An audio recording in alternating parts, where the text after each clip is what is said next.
The relationship between Concordia and James. There was a goth girl named Concordia. She had brown hair, rouge, rouge lip gloss, blue painted nails, a black tunic, and white long pants. Although she didn't look like the stereotypical goth girl who supposedly wears all black, she was a goth at heart. As an introvert, Concordia was not easily swayed by conventional social norms, like watching a lot of television or films each day, just because many other people do it. She preferred to read adventure and fantasy books, as well as create her own music and draw pictures often. One day, while strolling at a park, Concordia encountered a teen boy who was playing with his yo yo. She was impressed that he could do whips, slacks, hops, projections, and form triangles as well as towers, Eiffel Towers, with the string in his hands. To her, that's good art. She walked up to him and said with a faint smile, I like your yo yo tricks. You're a good artist. I appreciate your comment, the, teen, the teenage boy responded, pausing at one of his tricks. I started playing with yo yos a few years ago.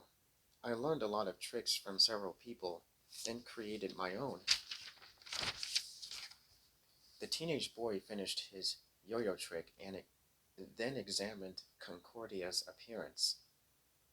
A moment later, he continued with a straight face. You're a goth girl, aren't you? How did you know that? Concordia asked, challenging the teenage boy.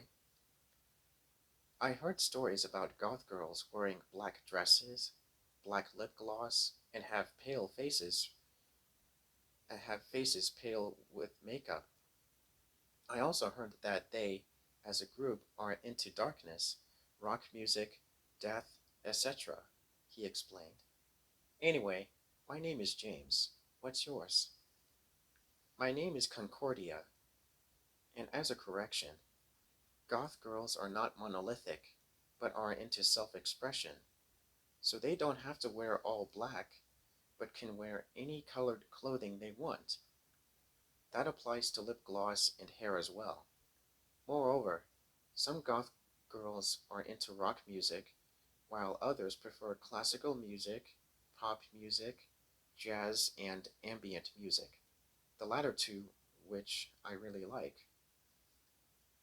We goth girls are not into death and darkness for their own sake, but we acknowledge that we don't need to be afraid of them, and that they serve as a gateway to an existence that transcends this temporal world.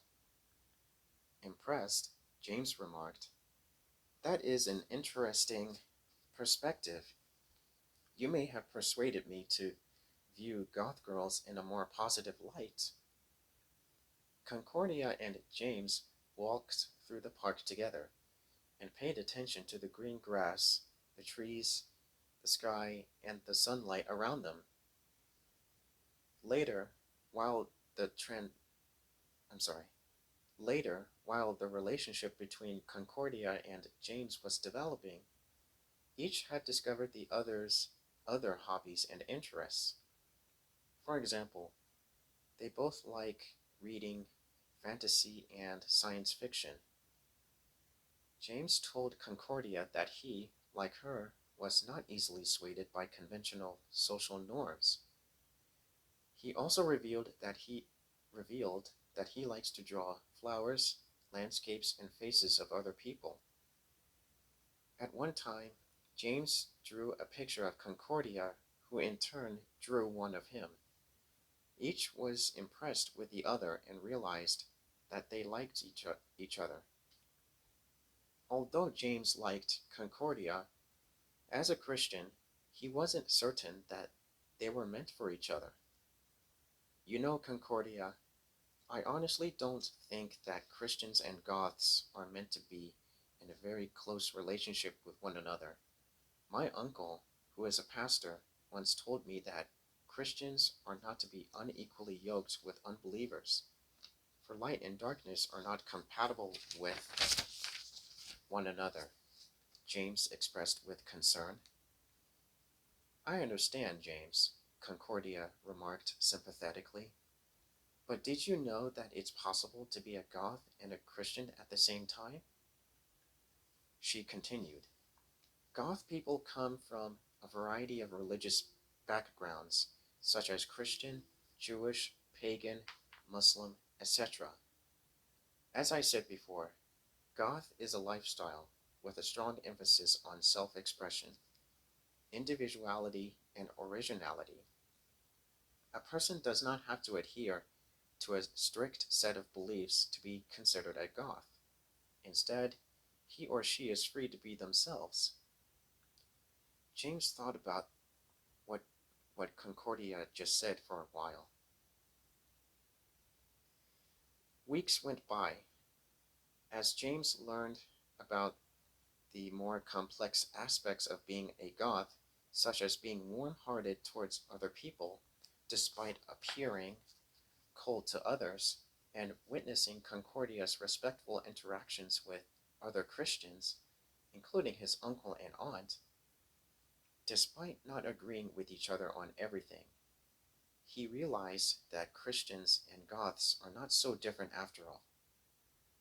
James and Concordia walked through the park again and held each other's hand, symbolizing the peaceful coexistence between Goth and Christians, as well as their love for each other. The end.